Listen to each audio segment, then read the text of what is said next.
François Hollande a dit qu'il voulait supprimer les blocages de la société française, et notamment dans les questions d'urbanisme et de logement, en procédant par voie d'ordonnance. Bonne chose? Attendez, lui qui a pris son temps depuis maintenant 9 à 10 mois, les commissions, les concertations, les tables rondes, maintenant il se réveille. Alors son réveil est brutal, mais il est tardif.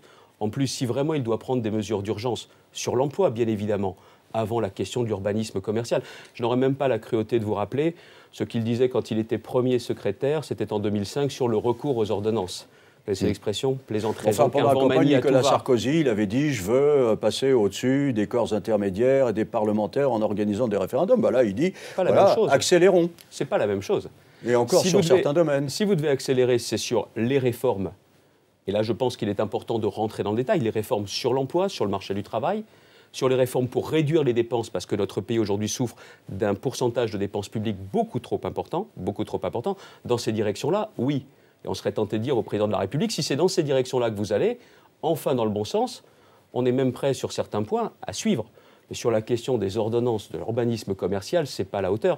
Et ce qui est en plus intéressant, le président de la République était en province là, pour faire une tournée, je ne sais pas trop comment on peut la qualifier, il ne l'a même pas dit lui-même. Il n'a même pas assumé ce tournant des ordonnances.